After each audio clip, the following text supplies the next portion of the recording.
Dear students, इस video में हम लोग पढ़ेंगे आयनिक कंपाउंड्स के प्रॉपर्टीज को, properties of ionic compounds. Ionic bond बहुत स्कोपिक नहीं है। आयनिक बॉन्ड सिंपल इलेक्ट्रॉन के ट्रांसफर से फॉर्म होता है। वन एटम इलेक्ट्रॉन लूज करता है, अदर एटम इलेक्ट्रॉन गेन करता है। After losing atom becomes cation and after gaining electron atom becomes anion and there is a force of attraction between cation and anions according to Coulombic law of electrostatic force of attraction. Or due to this electrostatic force of attraction, atoms are held together. But ionic compound का properties काफी important है। Ionic bond का properties तो एक ही है जो मैं इससे पहले वाले वीडियो में आपको बता रखा हूं कि आयनिक बॉन्ड नॉन डायरेक्शनल होता है, क्योंकि आयनिक बॉन्ड में टू एटम्स के बीच में एक कुलम्बिक फोर्स ऑफ अट्रैक्शन होता है जो किसी पर्टिकुलर डायरेक्शन नहीं लगता। एक चार्ज बॉडी दूसरे चार्ज बॉडी को इंटरेक्ट करता है, मीन्स अगर अपोजिट चार्जेस है तो अट्रैक्ट करता है, तो इसका कोई डायरेक्शन नहीं है। बट आयनिक कंपाउंड्स का प्रॉपर्टीज काफी इंपॉर्टेंट है, तो वन बाय वन करके आयनिक कंपाउंड के प्रॉपर्टीज का हम लोग स्टडी करेंगे। सबसे पहला प्रॉपर्टीज आयनिक कंपाउंड जो हम लोग स्टडी करेंगे वो फिजिकल स्टेट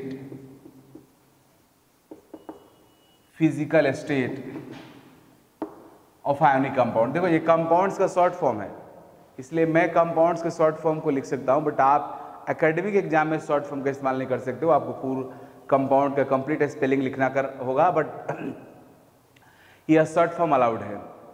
अब इसका फिजिकल स्टेट, तो रूम टेम्परेचर पे आयनिक कंपाउंड सॉलिड फॉर्म में रहता है। मींस रूम टेम्परेचर पे आयनिक कंपाउंड सॉलिड स्टेट में रहता है। ऐसा क्यों?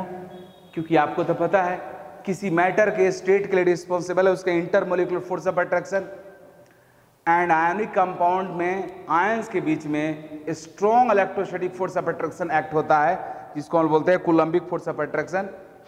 कुलम्बिक फोर्स ऑफ अट्रैक्शन एक्ट होता है, और वह कुलम्बिक फोर्स ऑफ अट्रैक्शन सबसे स्ट्रॉन्ग जो इंटरमोलिकुलर फोर्स है उसमें से एक है वो। इसके वजह से आयनिक कंपाउंड्स का इंटरमोलिकुलर फोर्स बहुत ज्यादा होता है और रूम टेम्परेचर पर सॉलिड फॉर्म में रहता है। तो पहला properties ionic compounds exist in solid state, first. Second properties है उसका मेल्टिंग पॉइंट, वो भी इंटर, और बॉइलिंग पॉइंट वो भी उसके इंटरमोलिकुलर फोर्स ऑफ अट्रैक्शन से ही रिलेटेड है। आयनिक कंपाउंड का इंटरमोलिकुलर फोर्स बहुत स्ट्रॉन्ग होता है, इसलिए आयनिक कंपाउंड का मेल्टिंग पॉइंट वेरी हाई होगा। क्योंकि आपको पता है मेल्टिंग पॉइंट होता क्या है? Melting point is what? Melting point वह टेम्परेचर होता है जिस टेम्परेचर पे कोई सॉलिड मेल्ट करके लिक्विड में कन्वर्ट होता है। Means melting point is that temperature at which A solid melts into liquid. Means A solid liquid में पिघलता है, उस टेम्परेचर को हम लोग मेल्टिंग पॉइंट बोलते हैं। तो क्लियर सी बात है, जिस सॉलिड का इंटरमोलिकुलर फोर्स जितना ज़्यादा होगा उस सॉलिड को मेल्ट कराने में उतना ज़्यादा टेम्परेचर का रिक्वायरमेंट होगा। मिसाल के तौर पे आपके पास आइस है और आपके पास आयरन है। आइस भी रूम टेम्परेचर आपके 0 डिग्री सेंटीग्रेड टेम्परेचर पे सॉलिड के फॉर्म में रहता है, और आयरन भी रहता है 0 डिग्री सेंटीग्रेड टेम्परेचर पे सॉलिड में। लेकिन अगर आपको दोनों को मेल्ट कराना हो तो आइस के टेम्परेचर को जैसे 0 से थोड़ा सा ऊपर करोगे खुद ब खुद मेल्ट हो जाएगा, जबकि आयरन को मेल्ट कराने के लिए आपको पता ही, अंडरस्टैंड, वेरी हाई टेम्परेचर का रिक्वायरमेंट है, क्योंकि उसका इंटरमोलिकुलर फोर्स ऑफ अट्रैक्शन बहुत ज़्यादा है। तो intermolecular force of attraction is also responsible for melting point and boiling point of a compound. तो आयनिक कंपाउंड का intermolecular force of attraction coulombic force of attraction होता है, जिसकी वजह से वह सॉलिड स्टेट में रहते हैं। सेकेंड प्रॉपर्टीज, उनका मेल्टिंग पॉइंट हाई होता है, उनका मेल्टिंग पॉइंट वेरी हाई होता है due to very high electrostatic force of attraction और इंटरमोलिकुलर फोर्स ऑफ अट्रैक्शन। तो first physical state, solid state, दूसरा point high melting point,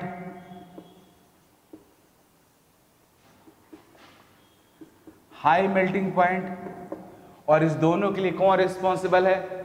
strong intermolecular force of attraction और coulombic force of attraction is responsible for solid state and high melting point of ionic compounds. इसके बाद जो तीसरा आयनिक compound का properties है और वह प्रॉपर्टीज है उसका मोलिकुलर स्टेट।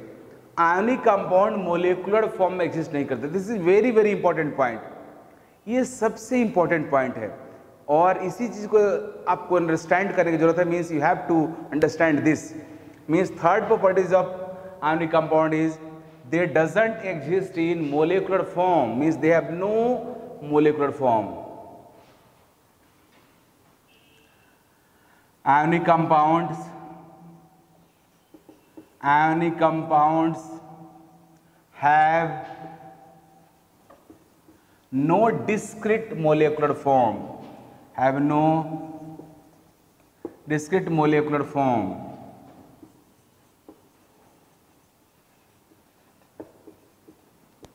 इसका मीनिंग क्या हुआ?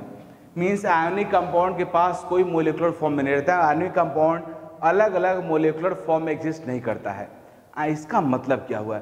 ये चीज मैं आपको समझाने जा रहा हूं कि डिस्क्रीट मोलिकुलर फॉर्म का मीनिंग क्या होता है। डिस्क्रीट मोलिकुलर फॉर्म का मीनिंग क्या हो? जैसे मान लो अगर आप वाटर लेते हो, आप वाटर एक वेजल में 1 kg अगर आपने वाटर ले रखा है इस वेजल में, यहाँ पे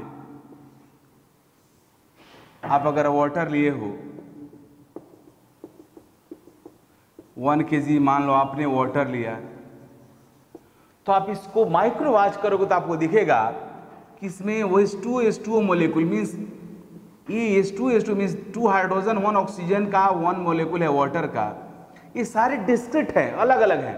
हाँ, एक दूसरे से अट्रैक्टेड होने की वजह से पास पास घूमते रहते हैं, but you will find collection of H2 means water molecule, means H2 का कलेक्शन आपको मिलेगा। लेकिन ऐसा नहीं होगा अगर आपने 1 kg आयनिक कंपाउंड लिया है, 1 kg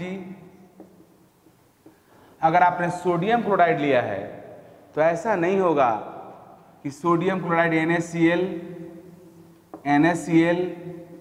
NaCl इस तरह से करके आपको मिलेगा। ऐसा नहीं। मीन्स अगर 1 kg आप लिए हो वेजल में, तो ऐसा नहीं है कि NaCl अलग अलग आपको मिलेगा, ऐसा नहीं होगा।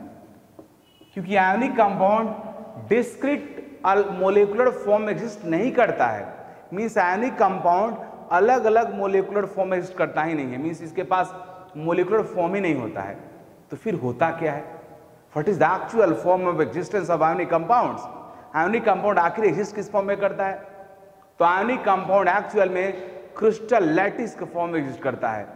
मीन्स आयनिक कंपाउंड में आपको तो पता है, आयनिक कंपाउंड में आयनिक बॉन्ड रहता है, आयनिक कंपाउंड में आयंस रहते हैं। तो आयनिक कंपाउंड के जो आयंस है वो पूरे वॉल्यूम में, through out the volume regularly arrange रहते हैं। आप जितना भी अमाउंट लो आयनिक कंपाउंड का, उस पूरे अमाउंट में जो आपके आयंस है वो रेगुलरली अरेंज रहता है throughout the volume. That is called crystal lattice. गौर से देखिए, मीन्स सोडियम क्लोराइड इस तरह से नहीं रहता है। आयनिक कंपाउंड किस तरह से रहता है उसको देखो। सोडियम क्लोराइड एक आयनिक कंपाउंड है,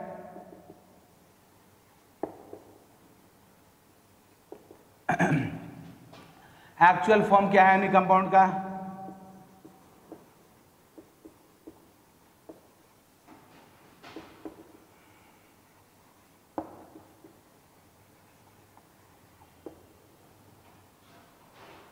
पूरे वॉल्यूम में sodium chloride, sodium plus Na plus Cl minus, Na plus Cl minus, Na plus Cl minus में पूरे वॉल्यूम में रेगुलरली अरेंज रहता है। Cl minus Na plus, Cl minus Na plus, Cl minus Na plus, Na plus Cl minus, Na plus Cl minus, Na plus Cl minus, Cl minus Na plus, Cl minus Na plus, Cl minus Na plus. Means this is the pattern ionic compound exist in regular pattern of their ions throughout the volume। पूरे volume में उसके cations anions regularly arrange रहते हैं, and this arrangement is called ionic crystal और crystal lattice. इसको बोलते हैं crystal lattice. Crystal lattice. देखो जी, क्रिस्टल का मतलब सॉलिड से होता है और लैटिस का मतलब पैटर्न होता है, नेटवर्क होता है। आयनिक कंपाउंड के जो कॉन्स्टिट्यूएंट्स हैं, उसके जो आयंस हैं, वो पूरे वॉल्यूम में रेगुलरली अरेंज रहते हैं। This arrangement is called ionic crystal and ionic compound actually exist in this form. Ionic compounds have no discrete molecular form like covalent compounds as for example water. Water के case में water का कितना amount आप लोगे तो उसमें H2 H2 H2 सारे discrete molecules रहते हैं, उनका वो कलेक्शन रहता है। लेकिन आयनिक कंपाउंड में ऐसा नहीं रहता है। अगर आपने सोडियम क्लोराइड का 1 kg लिया है तो ऐसा नहीं होगा NaCl NaCl सब अलग रहेगा, ऐसा नहीं है। उनका यह एक्चुअल फॉर्म है, इस पैटर्न में एग्जिस्ट करते हैं। तो पॉइंट यह है कि अगर सोडियम क्लोराइड का ये फॉर्म है तो फिर कोई बोलता है कि सोडियम क्लोराइड लिखो तो हम लोग NaCl क्यों राइट करते हैं? तो उसके पीछे रीजन यह है कि आयनिक कंपाउंड्स का रिप्रेजेंटेशन हम लोग इंपीरिकल फॉर्मूला से करते हैं, जिसको हम लोग फॉर्मूला रिप्रेजेंटेशन बोलते हैं। मोलेकुलर फॉर्मूला नहीं, फॉर्मूला रिप्रेजेंटेशन बोलते हैं। अब ये फॉर्मूला रिप्रेजेंटेशन कहां से आता है? तो उसका दो तरीका है। पहला कि हम लोग देखते हैं कि हमारे आयनिक कंपाउंड्स में आयंस कितने हैं। तो हमारे आयनिक का, जैसे आपने सोडियम क्लोराइड का जो आयनिक फॉर्म होगा उसमें 2 आयन है, एक सोडियम प्लस है, दूसरा Cl माइनस है। फिर देखते हैं हम लोग कि हमारे आयनिक कंपाउंड में कितना कटायन कितना एनायन है एक गिवन वॉल्यूम में, जिसको आगे मैं पढ़ाऊंगा, उसको हम लोग यूनिट सेल बोलते हैं। आगे मैं सिखाऊंगा यूनिट सेल क्या होता है, लेकिन अभी नहीं। पूरा solid state means ionic compound के ही स्ट्रक्चर को स्टडी करने के लिए डेडिकेटेड चैप्टर है हमारे केमिस्ट्री में, और उसका नेम होता है solid state. In solid state के बैनर तले मैं आपको बहुत डिटेल में पढ़ाऊंगा कि आयनिक कंपाउंड्स क्या होता है, लेकिन यहाँ मैं एक बेसिक आइडिया आपको दे सकता हूँ। तब होता क्या है कि इसमें हम लोग देखते हैं कि एक गिवन वॉल्यूम में कटायन और एनायन का नंबर इंपीरिकल फॉर्मूला निकालते हैं। इंपीरिकल फॉर्मूला निकालने का वही तरीका है, देखते हैं कितना कटायन है कितना एनायन है। तो देखा गया कि सोडियम क्लोराइड के क्रिस्टल में कटायन और एनायन का जो रेशियो है वो 1:1 है। मीन्स जितना सोडियम प्लस का नंबर रहता है उतना Cl माइनस का रहता है, दोनों का नंबर इक्वल हो जाता है, इक्वल रहता है। तो उनका इंपीरिकल फॉर्मूला क्या होगा? NaCl हो गया। तो NaCl is not molecular formula of sodium chloride, it is empirical formula, और it is also called formula representation. It is formula representation of ionic compound or sodium chloride, ionic compound और sodium chloride, right. Means sodium chloride को हम लोग NaCl से इसलिए represent करते हैं क्योंकि सोडियम क्लोराइड के क्रिस्टल में सोडियम क्लोराइड के वॉल्यूम में जितना भी आप अमाउंट लो, उसमें जितना सोडियम प्लस रहता है उतना ही Cl माइनस रहता है, इसलिए दोनों के नंबर ऑफ मोल का रेशियो 1:1 हो गया, इसलिए उसको NaCl से रिप्रेजेंट करते हैं Na1Cl1। So this is empirical formula of sodium chloride compound, not molecular formula, and this empirical formula is also called formula representation. तो आयनिक कंपाउंड में क्या होता है? Formula representation. जबकि कोवेलेंट कंपाउंड में क्या होता है? Molecular formula. Means H2O is the molecular formula of water. H2O, it is molecular formula of water.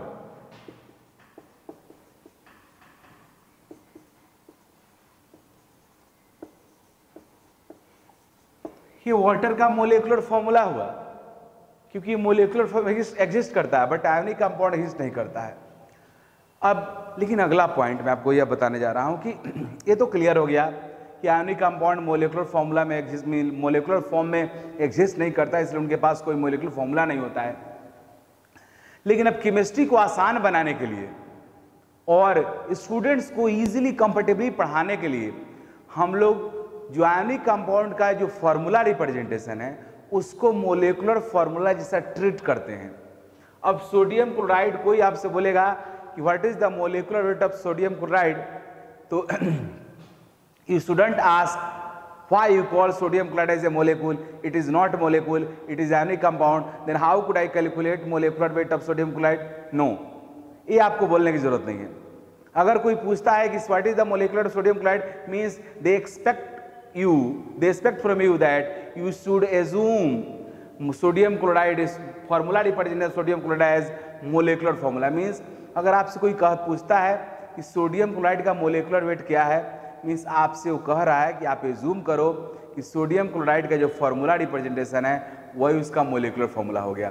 तो केमिस्ट्री को आसान बनाने के लिए साइंटिस्टों ने आयोनिक कंपाउंड के फॉर्मूला रिप्रेजेंटेशन को ही क्या मान लिया, मोलेकुलर फॉर्मूला जैसा। तो अगर फॉर्मूला रिप्रेजेंटेशन मोलेकुलर फॉर्मूला जैसा बन गया तो फॉर्मूला वेट क्या बन जाएगा, मोलेकुलर बन जाएगा। और इस तरह से आयोनिक कंपाउंड्स का भी जो फॉर्मूला रिप्रेजेंटेशन होता है उसी को ही हम लोग आयोनिक कंपाउंड के मोलेकुलर वेट के तौर पे यूज, मोलेकुलर फॉर्मूला के तौर पे यूज करते हैं और उसके फॉर्मूला वेट को ही मोलेकुलर वेट के तौर पे यूज करते हैं। लेकिन जब कोई पूछेगा तो हम लोग जरूर बताएंगे कि आयोनिक कंपाउंड का ये मोलेकुलर फॉर्मूला नहीं है। लेकिन केमिस्ट्री को आसान बनाने के लिए आयोनिक कंपाउंड के फॉर्मूला को मोलेकुलर फॉर्मूला जैसे ट्रीट करते हैं, एनायोनिक कंपाउंड के फॉर्मूला वेट को मोलेकुलर वेट जैसे ट्रीट करते हैं। जैसे कोई आपसे पूछेगा कि what is formula wait of NaCl, तो क्या होगा बाबू, सोडियम का 23, Cl का 35.5, तो कितना हो जाएगा आपका 58.5। ये हो गया फॉर्मूला वेट पर ग्राम। लेकिन केमिस्ट्री को आसान बनाने के लिए इसी फॉर्मूला वेट को हम क्या मान लेते हैं, मोलेकुलर वेट। तो कोई आपसे पूछता है molecular weight, molecular weight of NaCl, तो उसको भी आप पहले होगा 58.5 ग्राम, राइट, पर मोल। क्योंकि हम लोग केमिस्ट्री को इजियर बनाने के लिए फॉर्मूला वेट को ही मोलेकुलर जैसा ट्रीट करते हैं। तो दिस इज द फैक्ट। लेकिन मैं आपको सॉलिड स्टेट में तो बाकायदा बताऊंगा भी, लेकिन यहां भी मैं आपको एक ग्लिम्स दिखाना चाहता हूं कि सोडियम क्लोराइड का क्रिस्टल 3 डायमेंशनल स्पेस में कैसे दिखता है, वो मैं आपको बताने जा रहा हूं। तो सोडियम क्लोराइड का ज्योमेट्री देखते हैं कि 3 डायमेंशनली कैसे दिखता है NaCl।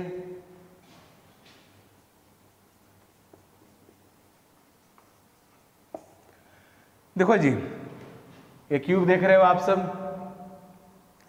सोडियम क्लोराइड में Cl माइनस इस क्यूब के ऑल 8 कॉर्नर पे प्रेजेंट रहता है। कॉर्नर समझते हो ना जी। अब आपको मैं थोड़ा सा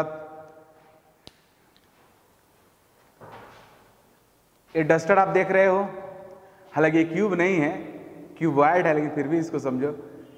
इसमें कितने कॉर्नर है जी, 1 2 3 4, फिर इधर 1 2 3 4, टोटल 8 कॉर्नर है। इस 8 कॉर्नर होता है क्यूब में। फेस कितना होता है, 6 देख लो, 1 2 3 4 5 6। तो क्यूब के पास 8 कॉर्नर्स, 6 फेसेस। एज कितना होता है किनारा, तो वो देखो 12 होगा। 1 2 3 4, 4 ए हो गया। फिर 4 इस तरह से नीचे 1 2 3 4, 4 4 8 एज हो गया। उसके बाद 9 10 11 12, टोटल एज कितना हुआ जी, 12 हुआ। मीन्स क्यूब के पास 8 वर्टिसेस होता है जिसको हम लोग और क्यूब के पास 6 फेस होता है और 12 एज होता है। तो चलिए देखिए, क्यूब के ऑल 8 कॉर्नर पे Cl माइनस रहता है। Cl minus are present at all 8 corners, all 8 corners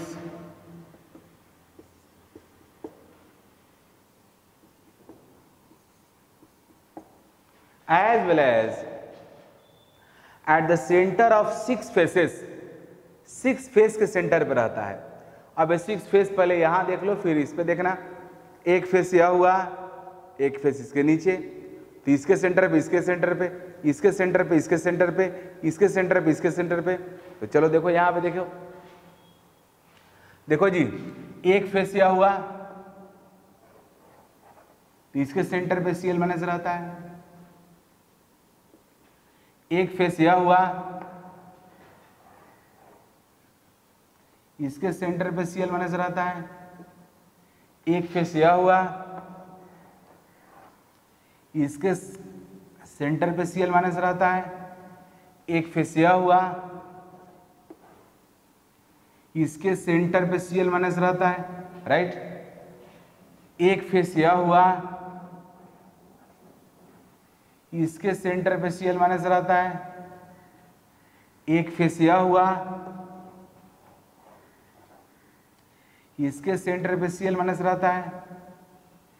इस तरह से Cl minus are present at all 8 corners as well as at the center of 6 faces. Cl minus is present at all 8 corners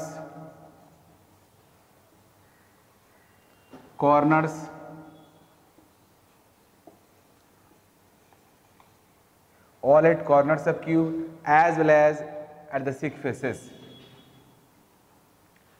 Corners as well as at center of 6 faces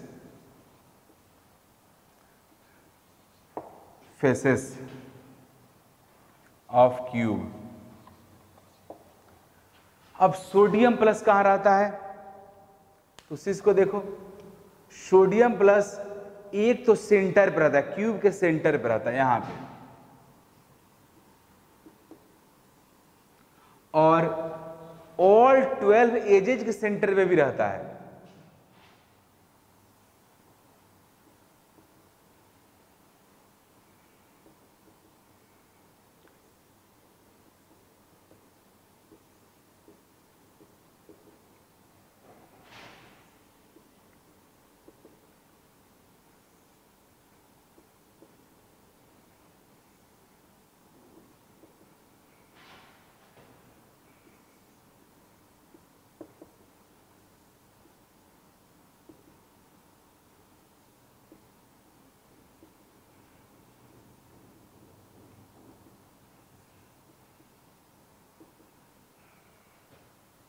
means Cl minus all 8 corner के साथ साथ all 6 face के center पे रहता है, and sodium plus all edge के center पे और सेंटर पे रहता है। Means sodium plus Na plus is present at center of cube, और इसको यूनिट सेल बोलते हैं। जैसे मैं आपको बताया ना, unit cell of sodium chloride. आपको थोड़ा मैं बता दे रहा हूं, unit cell of NaCl। Unit cell का मतलब क्या होता है? सेल, वही सेल का मीनिंग क्या होता है? वो जो आप ह्यूमन बॉडी और प्लांट और एनिमल में सेल होता है, वही सेल ये भी है। यूनिट सेल का डेफिनेशन होता है, it is a smallest part of a crystal lattice which contains all properties of crystal lattice. Unit cell का डेफिनेशन होता है, यूनिट सेल का definition, it is a smallest part,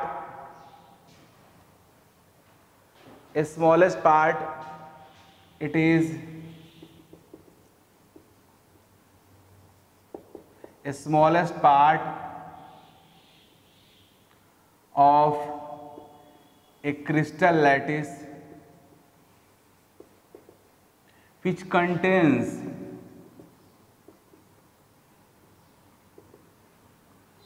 all properties of crystal lattice. All properties of crystal lattice means अगर हमें किसी crystal का study करना है तो उसके यूनिट सेल का स्टडी करते हैं। तो यह सोडियम क्लोराइड के यूनिट सेल है। इससे पता चल जाता है सोडियम क्लोराइड के पूरे क्रिस्टल के बारे में ये कैसे कैसे रहता है। इस यूनिट सेल को मैं बहुत डिटेल में पढ़ाऊंगा आपको सॉलिड स्टेट में। तो यूनिट सेल इसका नेम क्यों पड़ा, तो मैं पहले क्लियर कर दूं। देखो, प्लांट और एनिमल के बारे में आप सब क्लोनिंग का नाम सुना भी होगा, बायोलॉजी में पढ़े भी होंगे, और ये तो बड़ा कॉमन वर्ड है। ह्यूमन बॉडी को पता करो कि आदमी क्या है, मीन्स किस चीज से बना है, तो पता चलेगा एक सेल से बना हुआ है। सेल के ही डेवलपमेंट करके और सेल को ही ग्रोथ करा कर डेवलप करा करके पूरा का पूरा बॉडी आप बना सकते हो। तो सेल, ह्यूमन बॉडी के वन सेल जो होता है, उस सेल में उस आदमी के हर प्रॉपर्टीज प्रेजेंट रहता है।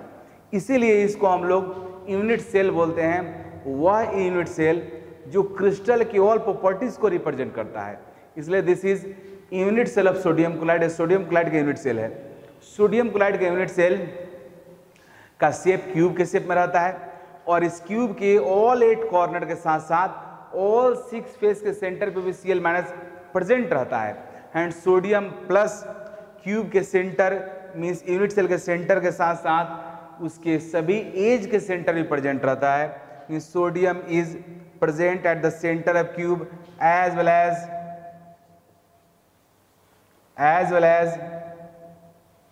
at the center of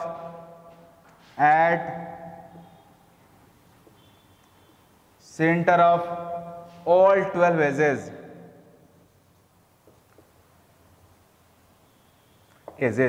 right. तो ये आपका हुआ sodium chloride, sodium chloride crystal का यूनिट सेल। अब इसके बारे में और डिटेल जो पढ़ाई है, जो बातें हैं, वो सब हम लोग पढ़ेंगे सॉलिड स्टेट में, यहाँ नहीं। अगला प्रॉपर्टीज है आयोनिक कंपाउंड का, solubility of ionic compound. Ionic ऐसे सोल्युबिलिटी का जो हमारा नॉर्मल जो अब तक कॉन्सेप्ट रहता है वो रहता है कि लाइक डिजॉल्व्स लाइक। उस चीज़ को मैं एक्सप्लेन करूंगा आज कि लाइक डिजॉल्व्स लाइक का मतलब क्या होता है, लेकिन उससे पहले लाइक डिजॉल्व्स लाइक किस कॉन्टेक्स्ट में बोलते हैं वो समझो। मीन्स जो जैसा है उसके साथ मिक्सअप होना चाहता है।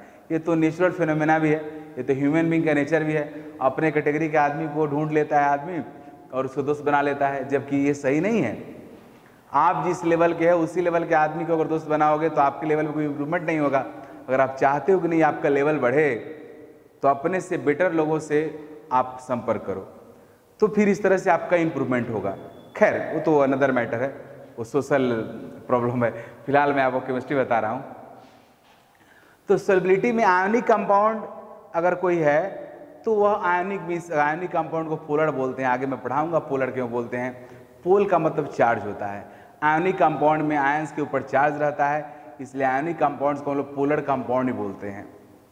और जो आयोनिक कंपाउंड नहीं है, नॉन पोलर है, जिसके ऊपर में चार्ज नहीं है, वो जनरली कोवलेंट कंपाउंड्स होता है।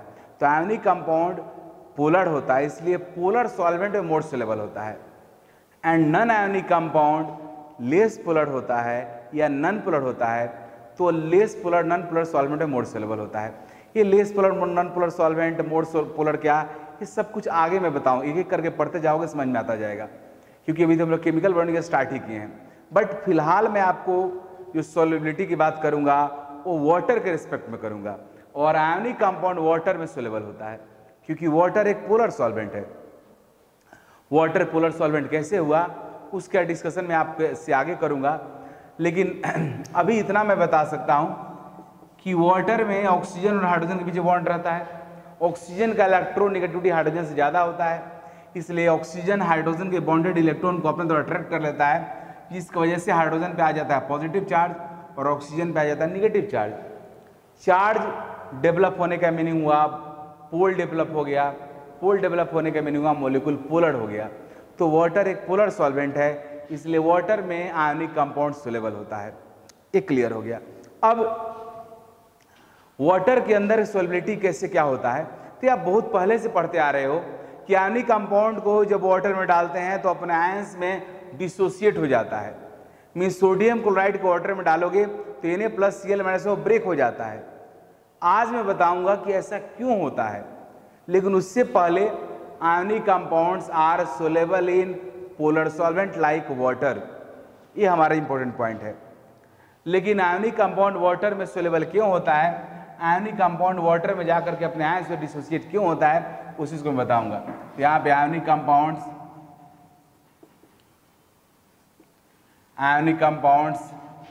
Are soluble in polar solvent,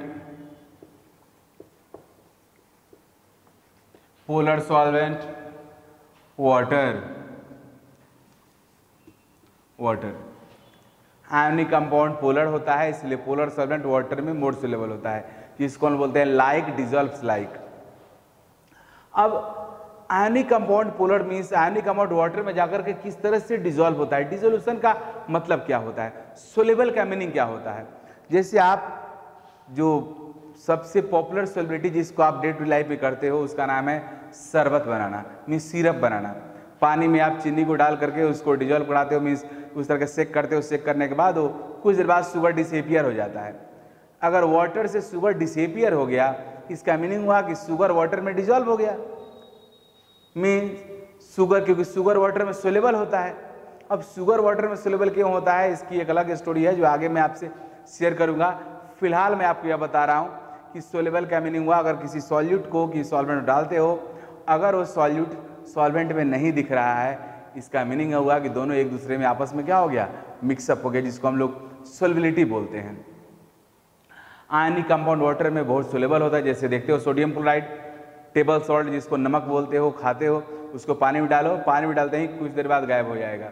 क्यों? क्योंकि सोडियम क्लोराइड वाटर में सोलेबल होता है। अब सोडियम क्लोराइड वाटर में जाकर के Na+ और Cl- में क्यों ब्रेक होता है, उसका भी आंसर अब मैं देने जा रहा हूँ, तो इसको गौर से आप देखिए कैसे ब्रेक होता है। देखो जी, आयनिक कंपाउंड्स वाटर में जाने पे अपने आयंस में डिसोसिएट हो जाता है, आयंस में ब्रेक हो जाता है। ऐसा क्यों होता है, इसका मैं आपको रीजन बताने जा रहा हूँ, तो गौर से देखो। उससे पहले मैं दिखाया हूँ सोडियम क्लोराइड को आपने वाटर में डाला तो सोडियम प्लस Cl- से ब्रेक हो गया। AQ आपका एक्वस का शॉर्ट फॉर्म है, एक्वस। एक्वस का मतलब होता है वाटर, और एक्वस का शॉर्ट फॉर्म AQ लिखते हैं। मीन्स सोडियम प्लस कहाँ है जी, एक्वस में है, मीन्स वाटर में है। Cl- कहाँ है जी, वाटर में है। तो इसको मैं रिप्रेजेंट कर रहा हूँ कि जब आपने सोडियम क्लोराइड को वाटर में डाला तो सोडियम प्लस और Cl- एक दूसरे से अलग हो गया, लेकिन अलग होकर वो कहाँ पे है, वाटर में है, and AQ represents that water. अब इसी चीज को मैं शो करने जा रहा, ऐसा क्यों होता है, इसके पीछे रीजन ये है, इसके पीछे दो रीजन है। लेकिन पहला रीजन ये है कि सोडियम क्लोराइड आपका आयनिक कंपाउंड है Na+ Cl-। यहाँ पे सोडियम प्लस Cl- के बीच में कूलम्बिक फोर्स ऑफ अट्रैक्शन जो लग रहा है उसको मैं Fa से, एयर से रिप्रेजेंट कर रहा हूँ। शॉर्ट फॉर्म में Fa मैं लिखूंगा, Fa force between Na+ and Cl- in air, force between Na+ and Cl- in air. Air में जो फोर्स लग रहा है वो कितना होगा, तो कूलम्बिक फोर्स ऑफ अट्रैक्शन का फॉर्मूला जानते हो, F = 1/4 epsilon r Q1 Q2/r²। ये फॉर्मूला को थोड़ा मैं क्लियर कर दूं, यहाँ पे कौन क्या है। देखो जी, R तो आप Q1 Q2 तो समझते हो, मैग्नीट्यूड ऑफ चार्ज है। सोडियम प्लस Cl- के ऊपर जो चार्ज है उसको Q1 Q2 रिप्रेजेंट कर रहा है। Q1 and Q2 are charges present at ions. R क्या है जी, distance between ions, distance between ions, right. अब एप्सिलॉन नॉट और एप्सिलॉन आर क्या है, तो देखो बाबू, एप्सिलॉन नॉट हुआ एब्सोल्यूट परमिटिविटी,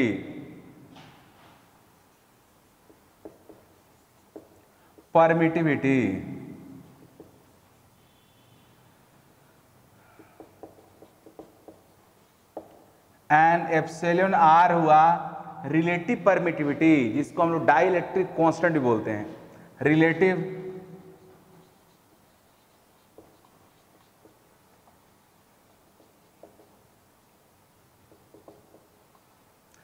परमिटिविटी और डाई इलेक्ट्रिक कांस्टेंट।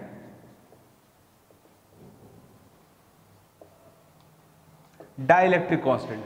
अब ये सब चीज आपको याद होगा कि मैं कूलॉम्स लॉ बताया था एटॉमिक स्ट्रक्चर में, तो वहां पे डायरेक्टली मैं के लिखा था, तो इस सारे कांस्टेंट को आप के लिख सकते हो, बट यहाँ पे इनका जरूरत है, इसलिए मुझे इनको सेपरेट करके बताना पड़ा। अब in air and vacuum, air और वैक्यूम में जो रिलेटिव परमिटिविटी होता है जिसको डाइलेक्ट्रिक कांस्टेंट बोलते हैं, 1 होता है। अब परमिटिविटी का मतलब क्या हुआ, तो देखो जिसको आपको 12th क्लास के फिजिक्स में बताया जाएगा डिटेल में, लेकिन मैं आपको बता दूं, ये जो परमिटिविटी है यह एक फिजिकल क्वांटिटी है जो यह बताता है कि किसी मटेरियल से इलेक्ट्रिक लाइंस ऑफ फोर्सेस कितना इजीली पास हो सकता है, उसका यह मेजरमेंट करता है। मीन्स किसी मटेरियल से इलेक्ट्रिक लाइंस ऑफ फोर्सेस जो पास करता है उसका मेजरमेंट करता है यह परमिटिविटी। और ज़्यादा डिटेल में आपको फिजिक्स में पढ़ाया जाएगा 12th क्लास में। अब यहाँ एक और इम्पोर्टेंट पॉइंट है कि एयर एंड वैक्यूम में एप्सिलॉन आर का वैल्यू 1 होता है। In air and vacuum, in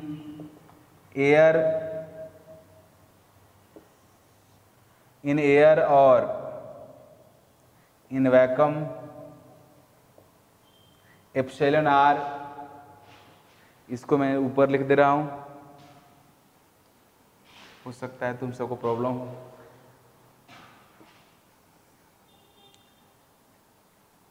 for air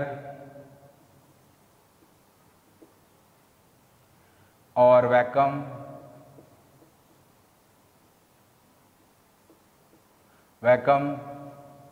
for air और vacuum epsilon are is equal to 1। Air और vacuum epsilon R means relative permittivity का वैल्यू 1 होता है। तो यह आपका फोर्स ऑफ अट्रैक्शन हुआ सोडियम क्लोराइड Cl- के बीच में। कहाँ जी? एयर में।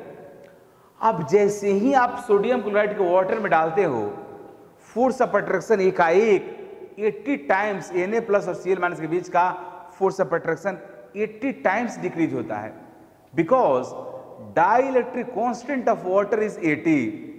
वाटर का डाइलेक्ट्रिक कांस्टेंट 80 होता है, इसलिए जैसे ही आप सोडियम क्लोराइड को वाटर में डालते हो, सोडियम प्लस और Cl- के बीच का Coulombic force of attraction 80 times घट जाता है। तो फोर्स ऑफ अट्रैक्शन घट गया आयन के बीच का, तो उनको सेपरेट करना आसान हो गया। और सेकेंडली क्या होता है उसी को देखो। तो पहले इसको देखो, इसके बाद हम लोग, ये तो एयर का मामला है। अब वाटर में आते हैं। In water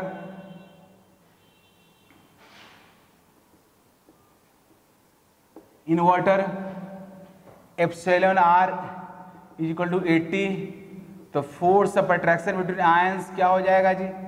F water force में, वाटर में फोर्स कितना हो जाएगा? तो 1/4 पाई एप्सिलॉन नॉट 80, एप्सिलॉन की जगह पे 80 लिखेंगे, into 80 Q1 Q2 by are square, क्योंकि इसमें तो कोई चेंज हुआ नहीं। अब आप देख लो, वाटर में जाते ही 80 टाइम्स फोर्स घट गया। एफ वाटर आप देख रहे हो कि F water is equal to F air by 80। Water में 80 टाइम्स फोर्स घट गया सोडियम प्लस और Cl- के बीच का। एक तो फोर्स घट गया, और सेकेंडली दूसरा इफेक्ट यह होता है कि जैसे ही आप वाटर में सोडियम प्लस और Cl- को आप डालते हो, वाटर के पास जैसे ही आपका सोडियम क्लोराइड वाटर में गया, एक तो Na प्लस और Cl- के बीच का फोर्स ऑफ अट्रैक्शन घट गया, और सेकेंडली वाटर के पास दोनों एंड है, हाइड्रो मींस पॉजिटिव निगेटिव दोनों एंड है वाटर के पास। तो वाटर करता क्या है कि कटायन को अपने निगेटिव एंड से खींचना शुरू कर देता है, और एनायन को अपने पॉजिटिव एंड से खींचना शुरू कर देता है। मींस यहां पे देखिए,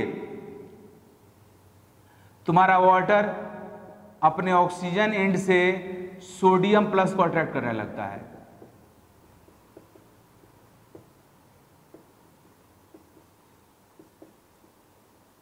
अपने ऑक्सीजन एंड से सोडियम प्लस को अट्रैक्ट करने लगा,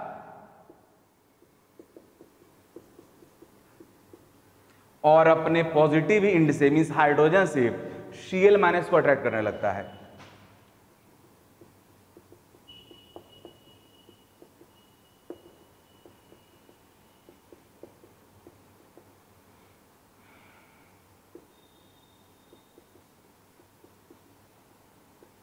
इस तरह से आप देख रहे हो कि एक तो सोडियम और क्लोरीन के बीच का फोर्स ऑफ अट्रैक्शन घट गया, और सेकेंडली वाटर दोनों तरफ से सोडियम प्लस को इधर खींच रहा है, Cl- को इधर खींच रहा है। मींस दोनों को अपोजिट डायरेक्शन में वाटर अट्रैक्ट करने लगता है। इस अट्रैक्शन की वजह से सोडियम प्लस Cl- एक दूसरे से क्या होता है जी? अलग हो जाता है। इसी को बोलते हैं dissociation of salt in water. Means salt, तो एक तो फोर्स घट गया। दूसरा, सोडियम प्लस और Cl माइनस दोनों को आपका वाटर अट्रैक्ट कर रहा है, तो इस वजह से आयोनिक कंपाउंड वाटर में जाकर के डिसोसिएट हो जाता है, क्योंकि पहला reason force of attraction decrease होता है वाटर में, सेकेंड वाटर आयंस को अट्रैक्ट करता है, और दोनों मिल करके तुम्हारे आयोनिक कंपाउंड के आयंस को क्या कर देता है, सेपरेट कर देता है। This is called dissolution of ionic compounds in water. Ionic compounds dissociate into their ions in aqueous solution due to two reasons. First, high dielectric constant of water decreases force of attraction between ions, and second, force of attraction between water and ions. ये दो reason responsible है ionic compound का water में जाकर के dissociate होने का। तो इस तरह से मैं आपको बताया कि आयोनिक कंपाउंड वाटर में जाकर क्यों डिसोसिएट होता है और उसके पीछे कौन रिस्पॉन्सिबल है। अब दोनों रीजन में यहाँ पे लिखूंगा और उसके बाद बताऊंगा कि इस डिसोल्यूशन का और क्या क्या इफेक्ट होगा, और उसमें सबसे बड़ी बात मैं आपको बताऊंगा हाइड्रेशन एनर्जी क्या होता है, सॉल्वेशन एनर्जी क्या होता है। मैं आपको भी बताऊंगा आप इसका कि आयोनिक कंपाउंड्स को वाटर में डालने के बाद जो सॉल्यूशन बनता है उसके इलेक्ट्रिकल कंडक्टिविटी पे क्या इफेक्ट होगा। मीन्स इस तरह के डिसोल्यूशन का, सॉल्युबिलिटी का, सारी बातें डिस्कस करेंगे। लेकिन सबसे पहले ये रीजन मैं लिखवाने जा रहा हूं कि reason for dissociation of ionic compound in aqueous solution. Following reasons are responsible for dissociation of ionic compounds in aqueous solution. मैं इसको समराइज कर दिया। पहला रीजन है high dielectric constant of water. Water का डाइलेक्ट्रिक कांस्टेंट हाई होने की वजह से क्या होता है, it decreases Coulombic force of attraction between ions in water. Second reason, attraction between water molecule and ions. Water attract cations with negative end and anions with positive end, which separate ions. Water cation को अपने negative and से और anion को positive and से attract करता है, जिसकी वजह से आयन क्या हो जाता है, सेपरेट हो जाते हैं। और in this way ionic compound dissociate in aqueous solution into their ions means, और इस तरह से आयोनिक कंपाउंड वाटर में डिसोसिएट हो जाता है, और ये रीजन हुआ। अब इसके बाद हम लोग पढ़ेंगे कि इसका और क्या क्या इफेक्ट हो सकता है।